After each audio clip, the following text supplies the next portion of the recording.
Off by, well, first of all, hello, I'm Karen Taylor, and glad to see so many voices, names and faces that I recognize, and a few new ones.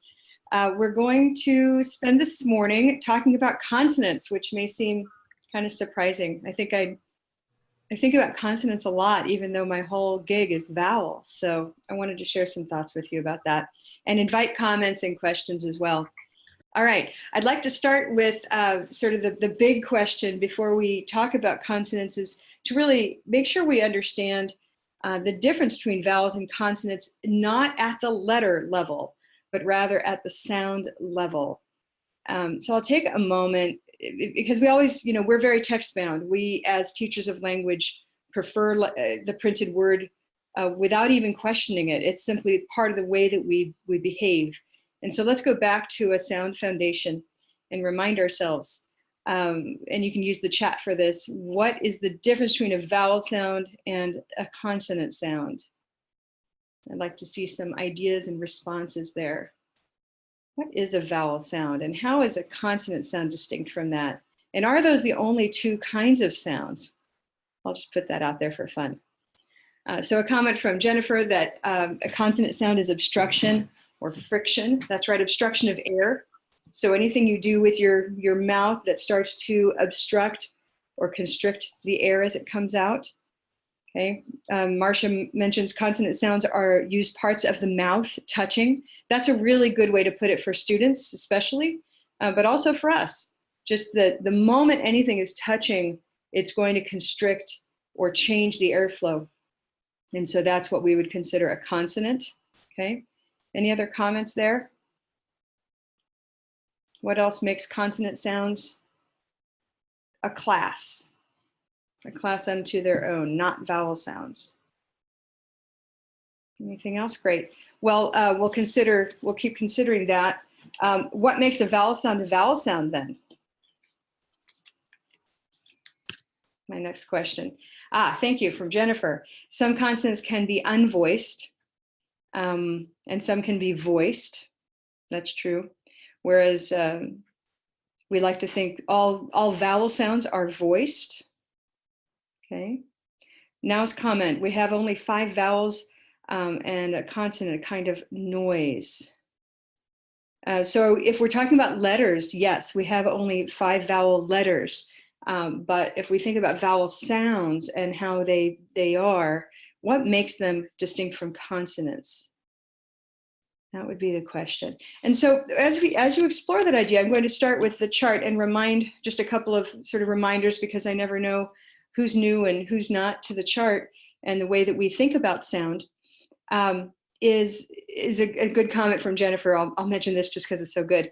The vowels are made by changing the space in our mouths. And that's exactly just a beautiful representation of that idea. So here's the chart, and here's my mouth, meaning the chart, everything that we do out here in the big chart is what we're trying to explore in this very small space, what I call the inner universe, this little world that happens inside of your mouth. And what we're doing with consonants is we create sounds by touching one part to another, constricting air flow and combining that either with voicelessness or with voice. But with vowel sounds, we're actually shaping space, and that's a very different concept. So my analogy these days that I've been working with, and I think it's been pleasing to me, and I think it's been working for others, is if you take a universe analogy here, that if consonants are like the stars, you can point at them, you can identify them, they're easily described, they're easily observed, okay? Whereas vowels are the space between the stars, in a sense. We shape the space in our mouth, the parts that aren't, the space that is around the tongue, between the tongue and the articulators that are around it. And that space creates a harmonic identifier that creates that vowel sound. And so sometimes there are 2 ways to create a vowel, or 3 ways to create that same sound. That's why a ventriloquist can do what they do. They're able to create vowel sounds without making all of the typical positionings that we might think of as being the ah sound. They can create ah inside of their mouth, oh, with tongue positioning, because it's all about that space. But this is about consonants today. So consonants are more observable and describable. I'm going to be coming back to that time and again. I'm going to go through a couple of questions that I often get about consonants, and that's what sort of drove me to start with a topic like this time. And this is the first time that I've done a webcast on consonants. So, help me form it and shape it, because we'll do it again. But the question I often get is, I love the color vowel chart, Karen. Do you have a color vowel chart for consonants? That is a question I've received more than several times over the years. And at first I giggle to myself, because I say, well, what, color vowel chart, it's for vowels. But I understand, it's that idea that here's a visual organizer for vowels. So why not do that also for consonants? It's a great question. My response to that question is, do we really need a color chart for consonants? And so she says, I really want a color consonants chart. And it would be nice, here's this, where's the corollary? I'm sure we could come up with some beautiful graphic thing, especially with Laura on the back end doing her beautiful graphic work that she does as our triple threat language teacher, graphic designer, master trainer. She does these beautiful things, and we could certainly do that, and we may. But I want to come back to how much did we need this? We needed the chart like never before. We've never had a way to name and organize the vowel sounds of English, and that's how the chart came to be. It was not just an idea like, hey, let's make a chart. It simply came into being because I needed something to replace phonetic script when my students were too obsessed with phonetic transcription and they weren't learning to speak more clearly. And because I needed something to convey the importance and the centrality of stress. Okay. I didn't at the time, nor do I feel right now, that I need a consonant version of this, because there are so many great already existing ways to approach consonants. But that said, I'm not disregarding what the chart can do for consonants. So that's what I'm exploring with you today. But remember, consonants are much more observable. They're much more describable. If I tell you right now, and I can see 3 participants' faces right now, do something with your lips touching, and what sound can you make with your 2 lips touching? What sounds can you make? And whether or not I can see your face, take your 2 lips and figure out what you can do with them to create a sound of English. Good. So here's the sound. And people are typing into the chat as well. I see Liz doing something like a b, and p. Okay. So b and p, right? Anything else you can do with your lips? Just your 2 lips? That might be it. How about this one? Just notice how easy it is for me to describe it, and then you can do things. What can you do with your tongue and your teeth? Anything where your tongue touches your teeth. I hear somebody coughing. I'm going to invite, let's see if we can do some muting here. Wonderful. So what can we do with the TH sound? So either the voiced or the unvoiced, the th or th. Anything else you can do? Think out of the box here. Oh, okay, good. You could touch it. Some L sounds there. Anything else you can do by touching? Aha, good, Jennifer. So you can tap or touch the very back and t. Some of you may not touch your teeth when you create the t or d sound. You may feel you're getting really close and touching the gum ridge for that. Okay, so but we're really close. Yeah, it would depend on the person and the way they produce it. Good. So you could place your tongue up at the top, touch the back of your teeth, and create the N sound. Okay, good. So those were 2 examples where I can tell you what 2 parts of your mouth to touch or to focus on in positioning with each other, and you can already decide what sounds you can make. And so it's not really the description of the sound that's so hard, is it? What makes consonants tricky? That's the question I have now. So I've sort of, in a sense, proven, I'm trying to prove quickly, that it's not that hard to describe a consonant sound to a learner. So why are they tricky, or why are they hard? What makes them hard? Good, students don't have them in their language, and therefore they have difficulty using them. It's the first time they're positioning them. Okay, because of the differences in the language, because they haven't ever formed them before. And so we can teach them. And R and L are a very good, a great example we're going to come to now. Great. So if it's a new sound, like the TH sound, this is a sound that does not exist in many other languages. Greek has it. You'll have versions, allophones, where you create it. For example, you may think that we don't have the TH sound in Spanish because people don't walk around saying th or th. But if you notice in Spanish, and this happens in other languages too, you might take a word like, okay, nada, which means nothing, okay? And it looks like it's nada. And if this d were at the beginning, like the word, let's take this word, dama, which means woman, dama, here's dama. The d is a what we'd consider a traditional d sound, okay? But here, when it's surrounded by vowel sounds, it changes to the, nada, nada. And there's your voiced vowel sound. I'm sorry, your voiced th vowel, consonant sound. And so suddenly you can teach a Spanish speaker to produce the th that's in there and these by helping them notice that they actually do produce the th sound. They just don't know it, and point out words like nada. Okay. In Japanese, that may happen as well. Right now, you want to look for those. They're not very easily noticeable by a native speaker of Japanese. But if you spend time with what you actually do, you'll find these assimilations. Okay. And so with certain sounds, we can say, here's how you produce z, and you can teach the tongue and the teeth. And although we don't actually do this, we don't say there or these.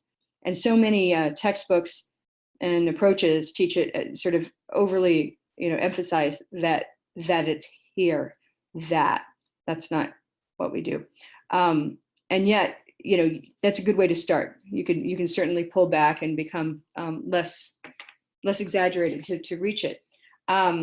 So some are like that.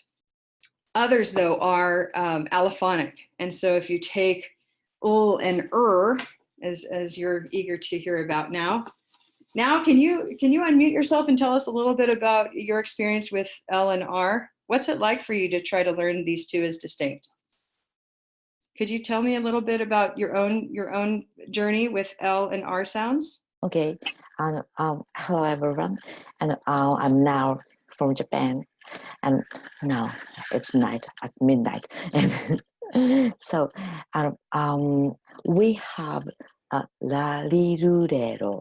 This kind we have 5 vowels and a I U E O plus consonants between R and L, maybe la, li, lu, le, lo. Maybe more like L sounds, I think.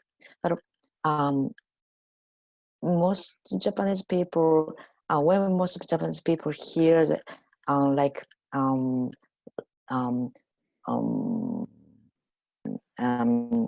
do you say, okay, rice or rice. Yeah. I can. I understand the difference between R and L, so I can pronounce R and L. But for Japanese people, rice and rice is totally the same sound, Yeah. like rice.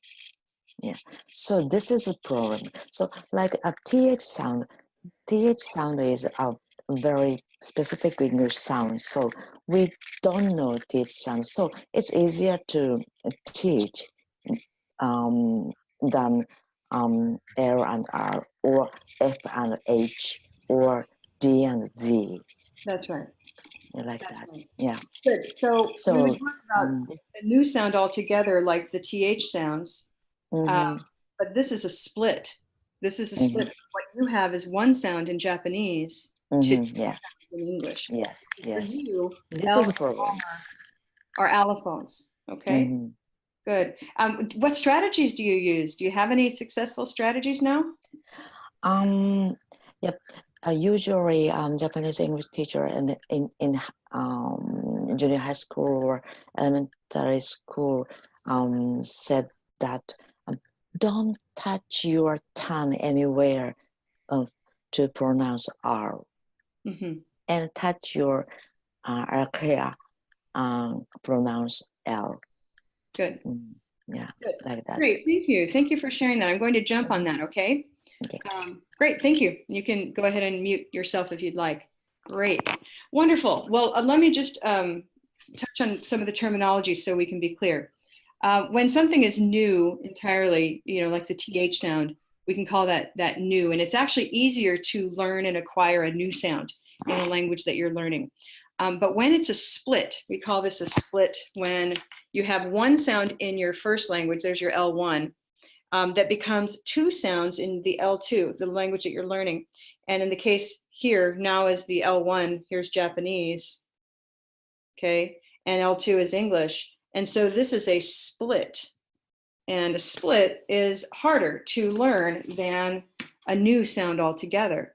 And so this split is hard because those two resulting sounds, what we in English identify as very distinct as ul and are one sound. They're called allophones to Japanese people. They're not allophones to me, but they're allophones to now. And so take as very honest and true that when now says, these sound the same to me, lice and rice, that these are the same to her. They sound in the same category, as much as that seems unbelievable. I'm going to give you a similar example that you might be able to relate to more, and then you can reapply it to now's statement that lice and rice sound the same to her. And so take a look at Olive and Auburn, just as an analogy here, or as an example that transfers over. If you know me at all, you know that I am a person who does not have Auburn in my dialect. Now, I just produced Auburn. I learned how to produce it by learning just the distinction. The same way now is describing L and R, like don't touch versus touch. I learned to round my lips to produce Auburn. Categorically, though, it doesn't make any difference to me. No matter how much I produce Auburn, it's all olive to me. I perceive it that way. It's all one sound. And so it took me several years working with Shirley and Robin to become more and more aware of this split for me. My split is from my L1 is olive, and my L2 has olive and Auburn in it. So I speak Eastern US English as a second language, in a sense, as a dialect. And so I can produce this sound when needed. Now, I still don't hear it. I don't notice it. I have to look at people's mouths to know if they're producing it. Similarly, now may not hear the difference, but she can produce the difference. And over time, we can start to notice the difference, okay? But you want to start with those consonants, first of all, just as a concept. When you have two that are allophones in your learner's first language perception, you have to honor that, because no amount of listen to me more, repeat after me more, is going to make that difference to them. It's going to be frustrating, in other words. It's going to lead to repetitions that don't go anywhere.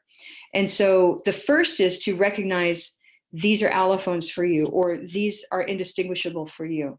But I'm going to teach you, or we're going to explore together how to identify the one thing that might help you distinguish. For me, in Auburn, it's lip rounding. And so if you, let me see, if you're in our Color Vowel community on Facebook, our private community for teachers who own the Color Vowel approach, you'll see that I've recently posted a picture of myself and Robin both producing Auburn, and you can see my non-native positioning. It's artificially done, and yet that's the best I can do. So for a speaker of Japanese learning L and R, learning that they're going to touch L and that they're not going to touch R is a good first step, okay? Now, we can go to using the chart to actually, so here we are to use the chart to teach L and R. Yeah, it's right there at the top here, we've got R. So I'm going to move my screen up a little bit. If you have your chart in front of you, you would notice that up at the very top, there is a little bitty R. And that R is related to the purple that's here. This is vocalic R. And if we come up, the word around is going to be a really nice word to demonstrate this. So if we have like far, this is the that comes up and doesn't touch. If we come up though and we say the word around, there is final constriction, and that is not an actual touching, but it's enough of a flex and a closure that it creates the consonantal R, okay? And so when we come up, it's going to be a narrowing. The same way vocalic Y, the vocalic E, like sky, E is up there, sky, the sky is, the sky, okay? Y, yes, okay, so the E is that constriction that makes it consonantal. And similarly, with oo, how are you? How, there's the how that is vocalic, ooh, and then how are you, w, we link with that consonant. So the w, the ooh, that we have at the top of the chart, I can do it really close up here. We come up to blue and we're at ooh. There's a diving board effect. Okay, so that diving board effect is the same one we want to teach students to have here with r. The r part is what we'll use as the consonant R, okay? Questions so far? I'm going to go through comments for a minute. And so, Jennifer, hearing them, thinking Vietnamese students in final consonants. Jennifer, you want to talk to us a little bit about the Vietnamese students and final consonants and hearing them? You here still? Yeah, I'm still here. That was an answer to your original question about, if I can even remember way back then, something about what is difficult about consonants. Right, just even noticing them, right? Yes. And, if they can't, you tell them that they're there and they kind of believe you, but they can't hear them, and so they have trouble producing them. So this idea of R came up in our class actually on Friday, because we were working. I have a Hispanic student, Spanish-speaking student, who couldn't hear the difference between and or. Nice. And I'm not sure why that is. I've never come across that before. That was kind of different. But we kind of noticed the R at the top of the chart. And so we were working with those two sounds. And then students went, oh, look at the Y, look at the W. And so I think we're going to have to do a lot of linking work next week. Great. And so versus or, that was the difficulty? Yeah, he couldn't hear the difference between burn and born. Good. And I know, we're allowed to delve into vowels, right? Yes, please. That would be a place where I would go very slowly. So the R, this is all related to R. And my big point at this moment, by the way, because I have this whole session on consonants, and yet here we go back into vowels, is remember that vowels are the center. They're the center of your mouth in terms of space. And as we move out, we start to create the consonants, right? Because things start to touch. And so it's not surprising. I want you to start thinking of vowels and consonants as a continuum, because it's a really kind of illuminating way to think about them. That you start off in the non-touching world of managing space, of shaping space.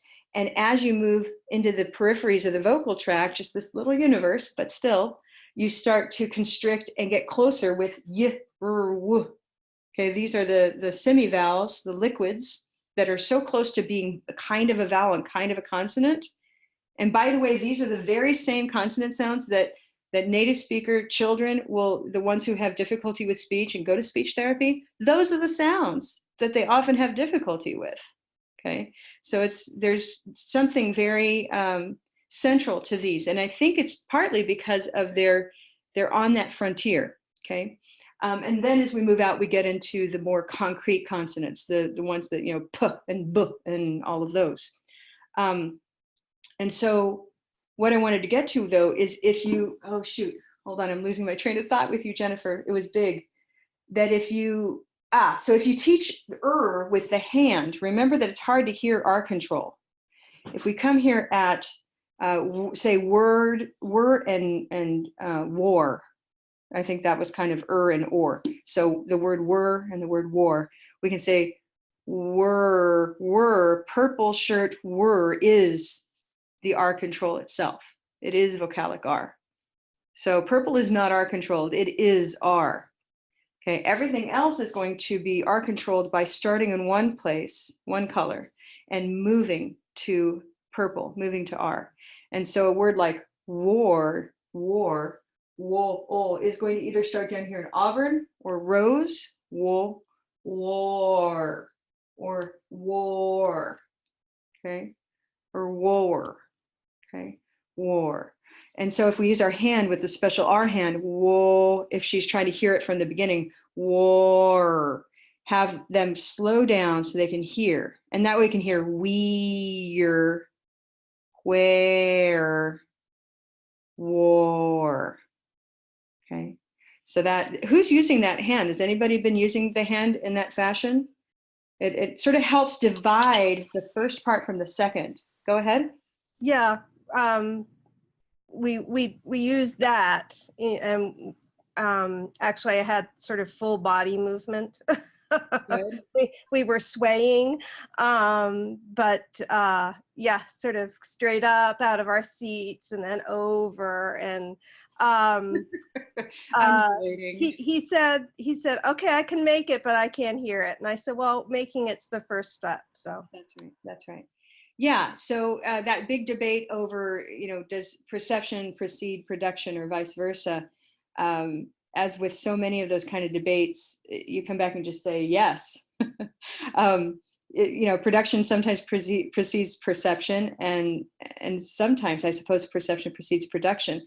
Our current finding, and it has been continuing for the last several years, is that we can actually teach the production, and in time you become sensitized to the perception, and you can start to notice the sound. And I've seen students become very sensitive to olive, for example, a sound that many students don't have. Exactly. They have ah, but not ah. And so I'll start, you know, I'll have a student who says, that's olive. And I say, you're right. And it's because they've become sensitized to it. So it is possible to start perceiving something because you've started producing it. Okay. And so with the, I want to know more about the swaying and the undulating, Jennifer, at some point, and I look forward to seeing you next, so you can show me that. But anything you can do, whether it's with the body or just the hand, to separate the beginning of an R-controlled vowel from the R, from the purple part. This is the purple part. So war, then you can start to say, okay, it moves from here up, or it moves from here over here. Whereas is here, and it doesn't move in purple. It just is purple, non-moving sound. Okay, good. And Liz is asking you some questions there, so you all can discuss in the chat. Great. I'm going to continue with some thoughts here. One thing you may not know is that when we've continued working on the chart and considered revisions, it hasn't changed a lot in the last 19 years in one respect, in the sense that it's a chart that is similar to the phonemic linguistic chart. It is color based. It has these phrases. Those things haven't changed much at all. But we did add the Y's and the W's about maybe 6 years ago. And when we added the Y and the R and the W at the top, to represent that frontier, that boundary where you start hitting the palate. This is the hard and the soft palate back here. Back here's the soft palate. This is that consonant frontier boundary. And so when we got up here, we really debated putting L up there with R because it belongs up there. And I'm going to talk a little bit about why. Okay. And so L belongs up here next to the R, just in terms of graphic design and some of the principles I follow with creating the chart. The chart is designed as a graphically simple object. That's why I've really worked with Shirley and Robin so much to keep it symmetrical. We've aimed to make it conspicuous in meaningful ways. And when it became conspicuous in ways that weren't as meaningful, we eliminated that. So if that sounds a bit obtuse, what I mean is, for example, you could argue that, that gray should be this swoop, for example. But if I had a bunch of swoops in my chart, like turquoise should be a big arrow that goes this way, in a sense. But that's why teachers are out there to teach the color vowel chart, because only in time do we need moments where we say, here's the movement of turquoise from oi. And so instead of having big swooping things for all of our moving vowels, for example, we made it segmentalized and symmetrical. Okay. And when it got up to the L versus the R is sort of the more noticed sound, the one that somebody's coming to my door with an object and I'm kind of wondering what's going on. So if I get a doorbell, we'll take a little pause. But in any case, the L belongs up there because it's a liquid like R. It's produced, and this gets back to Nao's observation, or any speaker of Japanese's observation, that these two sounds are actually very similar, and they're produced. Our American L is actually really different from that allophonic in some sense. We have the light L and the dark L. Everybody know about light and dark L? Shall we chat? So light L likes to come up here. This is ul up at the top. So it's not really in the center. It'll come up and touch up here with the tongue, like light, and say light, light, light.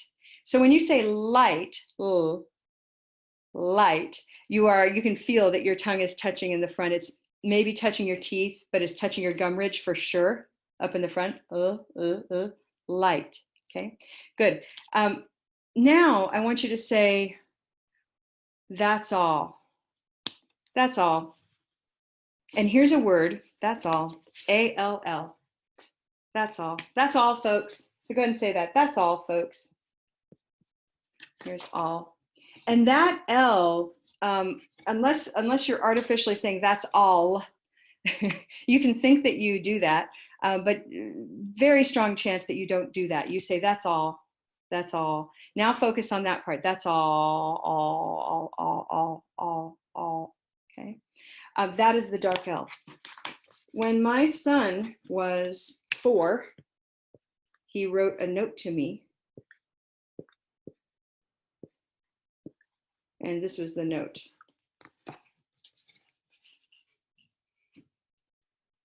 And next to it was a sippy cup with a straw. And it's a terrible sippy cup. And so here was a sippy cup with the straw. And it was the leftover in there told me for sure what I was looking at. It was leftover chocolate milk in there. And so I figured out that this is chocolate and that's milk. What's this word? Any guesses? More. So his ML, this is a 4-year-old spelling more, MLR. And he has every good reason to, doesn't he? When we say a word like all, almost, go ahead and say almost. Almost. I'm almost ready. Almost. So you can go ahead and believe that you use the light L, almost. But in real speech, you produce a dark L, almost. Okay. And so in that dark L, your tongue is, so here's sort of the central position of L and R as those liquids, but actually your real-time production in different consonant environments with different vowels following and preceding, it will move forward for the light L, a lot, because lot is the stress. So it's the onset of a syllable, a lot, the stress syllable. And then almost, here's all, and the tongue is up here. It's in the back, bunched up, almost. And it's very similar to a high auburn and almost. Try it without producing any L. Say almost. I'm almost home. Almost. You see how similar that is? If you just use even olive, but auburn, almost. Okay, so that dark L is very, very vocalic, meaning it's so vowel-like that even young, children who are acquiring their L1, their first language in English, perceive it as a vowel when they hear it. And that's why my son decided it was okay or totally useful to write MLR, more. Okay. Any thoughts about that? Is that new for anybody? The idea of dark L? I always like to know these things. So Liz's comment, unless it connects to a vowel, all of me, good. So it depends on exactly the environment of a word. So I can say that's all, but if I say all of me, right? Now I'm going to connect it. And so suddenly what was all, I've got to connect with light L, and that's going to be the connecting sound. I won't say all of me, right? Good. More or mole, good. Mole's beautiful. That's a great word, Liz. I'm reading from the comments here. So how do you teach the dark L?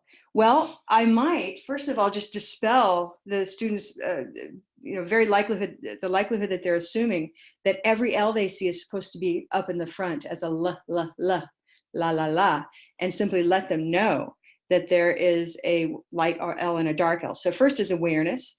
And then for dark L, have them experiment with using or all, using an auburn vowel so that they can start to feel that position. And from there, they can start to listen to examples of it. But I would say that you can move into the vowel world to teach that consonant, okay? And yes, I'm going to be looking for these differences because it is dialectal. And so some of the examples I'm giving may not work for you, but let's look through these.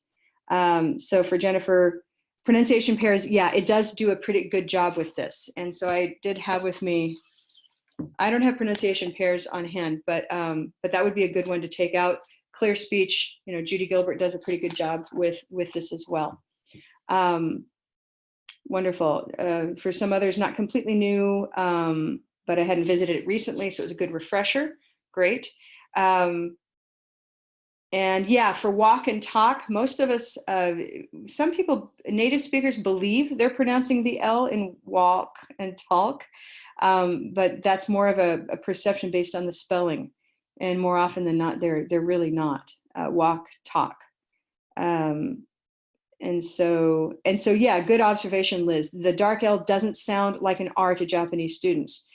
For my students, go and goal sound more similar than goal and gore. Nice, okay. So something we've been doing today is using the vowel chart to jump into an awareness of consonant sounds and how they behave. I'm going to give one more example that can help at some tricky consonants. And so does anybody have students who struggle with B versus P? Okay, B versus P. I think as long as you approach a consonant sound and teaching it in isolation, you're going to run into trouble because we don't actually produce consonant sounds in isolation, and they don't maintain their behavior when they move into context. And we've just seen that with a supposed single consonant, which is the L, the so-called L sound. It really changes depending on its position in the syllable and whether or not it's a stress syllable or at the onset. And so with B and P, that's the same kind of sensation. So much energy can go into saying, oh, there's such a great difference. Listen, one has a voice and one doesn't have a voice. And for students that don't have that distinction in their first language, it'll take some a lot of work to form that distinction, especially if they're allophones for them. Okay, and so that's the case for speakers of Arabic, that b and p are allophones. They sound the same to them, and they produce them in a kind of a middle place that is a little bit of both. Okay, so we can spend weeks and weeks in isolation, and yet take a look at, let's take the word. This comes from real life stories. So here's a real word, crab, and we had two of us, Robin and I, individually and independently, had two students return to us. We have a lot of Korean students come to Maryland, but they came to us with very similar stories. And I used to run an advanced ESL class, University of Maryland, and I would send students out on these different missions. And so one of them was to go visit one of the Maryland crab houses and go have some crab. And so the student came back and said, I had a problem. She said, I asked for the crab, and the waitress got really mad at me. And so, of course, they were very concerned because they had produced this word instead. Here was crap versus crab. And yet I just sort of gave away the hint that the difference between crap and crab is not actually in so much in the distinctive consonant sound in this case, is it? Crap, crab. Sure, there's voicelessness and voiced right there, but there's something else going on. And that is the fact that this is a voiced consonant, or I'll put a little squiggly voice there, makes this time on vowel, last longer than this time on vowel. And so because this is a voiceless sound, crap, we spend less time on the on the black sound. And when it's voiced here, we spend more time. And so conversely, you can actually repair this for the student who has b and p as allophones. You can teach them to spend more time on the vowel as a repair strategy to imply that this is the b sound. And a native speaker will actually be fooled by that. I mean, their ears or their brain will fill in the voicing that they need in order to hear crab. So I could say something like crab, the crab soup versus crap soup. Okay, so that time on vowel repairs what would otherwise be something that student may never completely master, remembering when it's voiced and when it's unvoiced, because it's all one sound for them. Okay. Comment from Jennifer, length of vowel with voiced consonants, exactly. And so not only, yes, we're going to teach the distinction, and yet that punishing repetition of never quite getting it, or maybe getting it in very small amounts over time, just as now described with L&R. I mean, you can learn this, but when you have to speak in real time, it might work to simply use stress in a savvy way, that crap and crab both have a black stressed vowel, but the stress of crab will last longer. Okay.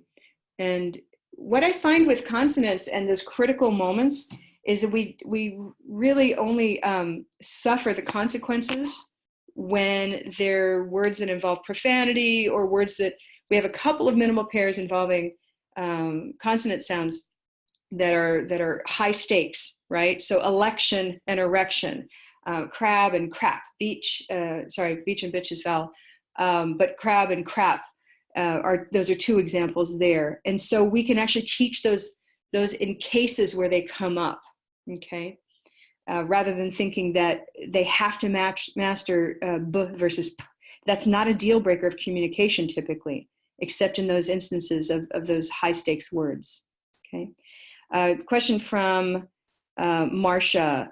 How do you teach which consonants are voiced versus unvoiced? I should put this in the teacher's lounge, everybody. We have a wonderful consonant discovery activity that I used for years, and I haven't pulled out recently because I've been so focused on vowels.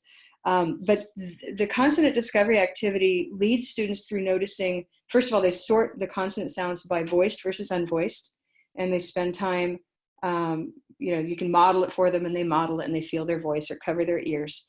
And then the fun part is, after that, they match the voiced, unvoiced pairs.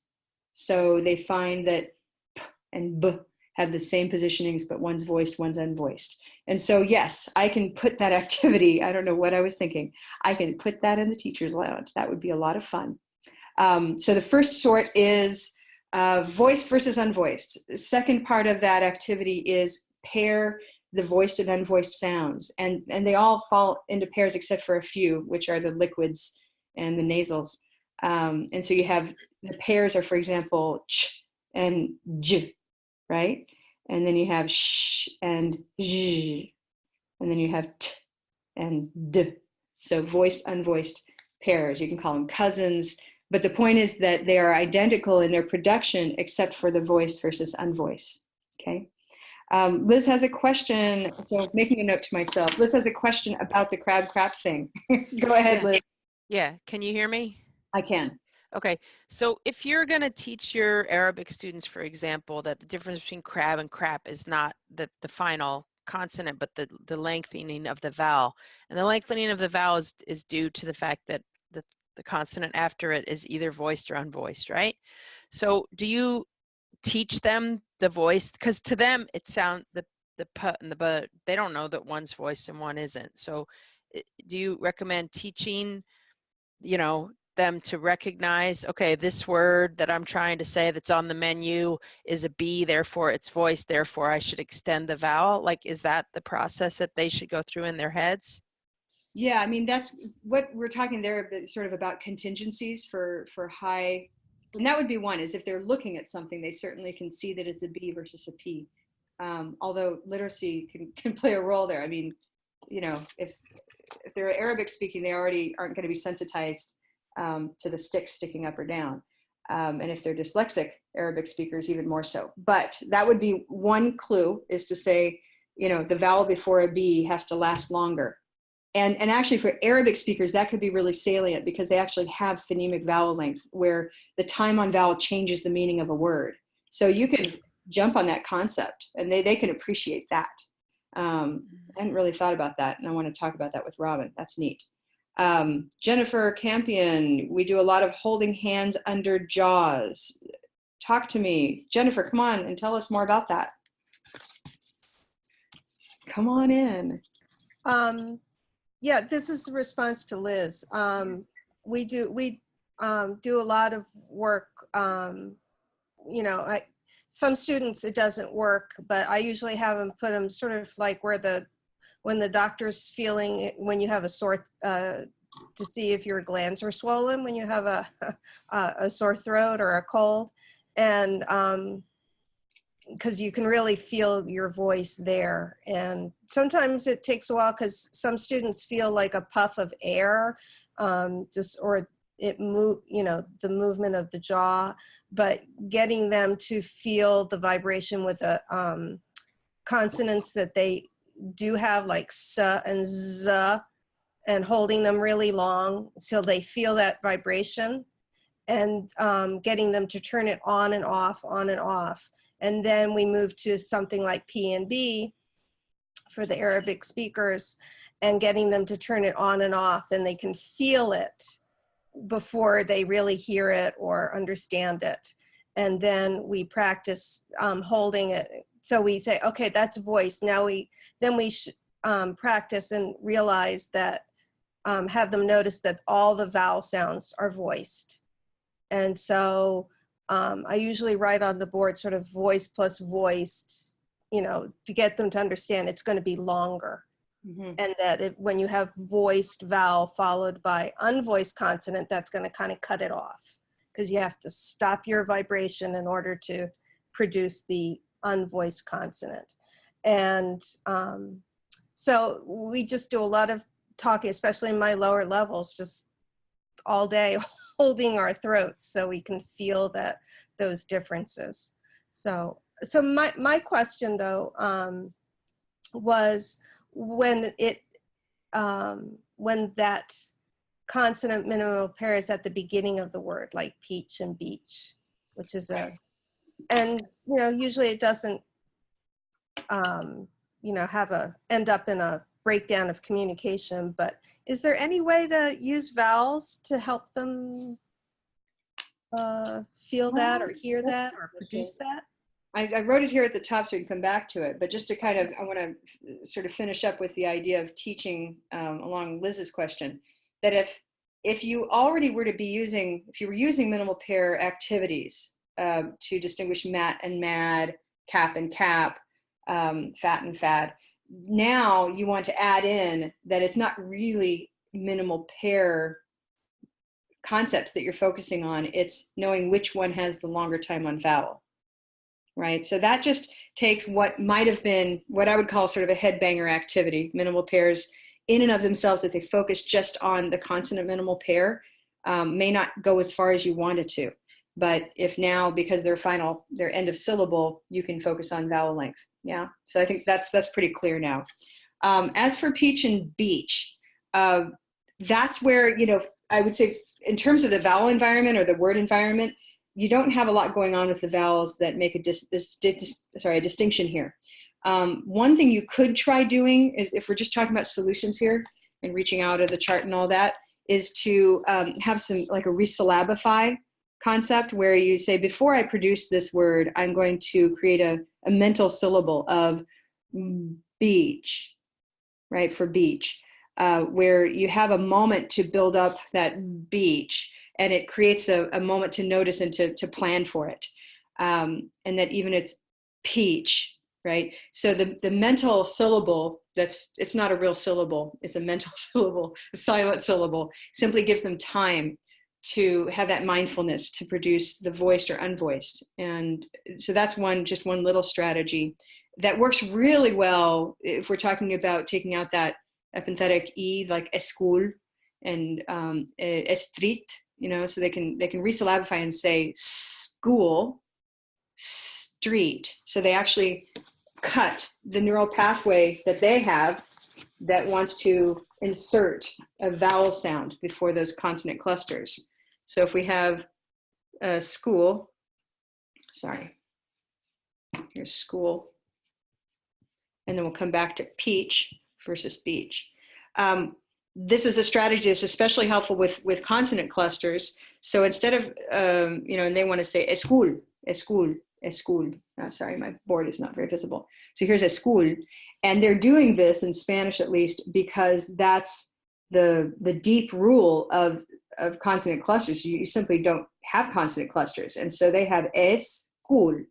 So what we'll do is we will have them conceptualize the word, and that way they can get rid of this, because they can certainly say s by itself, school, right? There's school.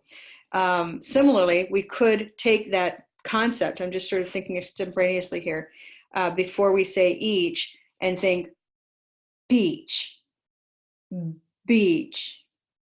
So that could work. I mean, it's just a thought. So maybe give that a try and let me know how that works. Often resyllabifying, just cutting the syllable boundaries a little bit differently, will give either a way to shortcut what is otherwise a neural pathway that's going to do what it does, or it simply gives them time to be mindful about that production. Okay, great. Little bit of R, a little bit of L.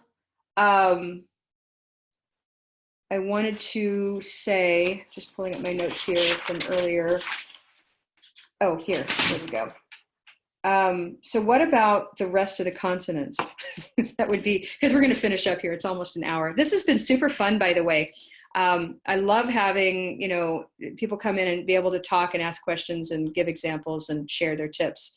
And this is probably the most fun webinar that I've had in terms of interaction. So I want to keep that up, and I'm so grateful you're here.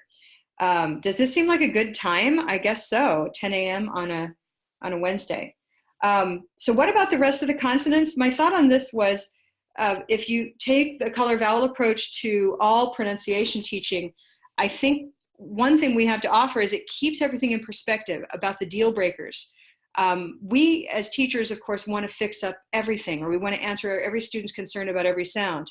And you can guarantee that if a Japanese student walks through the room, they're going to say, "Teacher, I hope you can fix my L and R, because that's what I'm here for." And the next student can come along and say, "I need help with my SH and CH sounds, because that's what I came for. Learner beliefs are very strong, and they're going to walk into the room with that. I mean, you definitely feel the need to address it because they know what they want. However, remember that they don't know how English works in terms of deal breakers. They have not necessarily been fully awakened to the importance and the centrality of stress. And so use the chart to always bring yourself and your students back to, how do we prioritize our work in pronunciation? Because your learner is never going to sound like a native speaker, frankly. That's neurological. It's extremely unlikely. And the ones who do have a different kind of mental map going on, and we have people, in the world who can take on different accents, and they can do that, but that's unique or rare, let's say. So for the vast majority of your students, the vast majority, it's going to be a matter of educating them that English works in specific ways, and there are some skills and sounds that are simply more important to master than others. And you can take their high stakes words for their consonants. You can teach them strategies for crap and crab so that they don't walk out and offend people unintentionally. They can avoid problems of election and erection because it's super embarrassing. So take those words, the ones that get into, being profane, and you address those, and you teach those as individual words so that they can walk out knowing they're not going to do that. Beyond that, always come back, like how well are we doing with stress? Let's make sure we're getting our stress down. Linking will be the next one, because without linking, they sound choppy. And then they're judged as being angry or pushy or anything that's negative when they're not using vowel to vowel linking with these consonants. These are the consonants we use to connect vowels. The next one would be consonant to consonant linking. And so it's all at that, what we call the supra-segmental level, the stress, linking, rhythm, and reduction level, and not the individual sound work that should always be the priority. So watch the time you spend on individual consonant work, especially for the language group that has trouble with that sound. It's so easy to go there, and yet it's so unfulfilling to spend time there, because you'll have non-native speakers who never master the TH sounds, and they're fine. They have jobs. Their families love them. It's not the deal breaker. It's simply a character of their accent. So it's a matter of keeping perspective. The last comment I had here, let's see, was that, that again, the chart can come back to the idea of time on vowel, that words, their peak of meaning is at the vowel sound, and the consonants, and I'll find this reference for everyone and send it to you because I have your email addresses from this registration for today's webinar, is, I believe it's in Judy Gilbert's prosody pyramid, that she makes a really interesting statement based on research that vowel sounds are the peak of meaning, and consonant sounds, by contrast, are markers of details that are not as critical. So it's tense, they mark number, they mark part of speech, right? So whether we say think or thinks is a marker of the third person, but is not a deal breaker of communication. Okay, so I love that characterization of vowels versus consonants, just because we can know vowels and consonants are not just a T chart of the different kinds of sounds in English. There is a prioritization. The vowel sounds are the center of meaning, and consonant sounds are connected to the nucleus of that stress and of that word to provide more information. And yes, they create minimal pairs, but as we know now, so often those minimal pairs are characterized in other ways too, or they don't happen in the same environment, okay? Or you can attack them as individual problems because they're high stakes words or profane circumstances, right? If that makes sense. So any final comments or questions from today? Has this been useful? I hope. Yeah, a yes from now. Let me see what some final comments are. Definitely helpful. Yeah, thank you. I'd love to hear more. Here was just a final comment. Could you maybe use that dark L for, election, erection, election. Ooh, I like that. That's really nice, Jennifer. Those are the kind, that's the kind of thinking that is just wonderful to come up with. I can skip over here and use this and create a solution to that. So everyone say election, make a dark L, election. Pretty cool. Super valuable. Thank you, Marcia. And from Melanie, thanks. Keep in touch. If you don't already know about our fabulous new Color Vowel Launchpad, that's our newest product, and it's been phenomenal. I'll send you some information about that with a video. And thanks so much for joining me today. Have a wonderful day.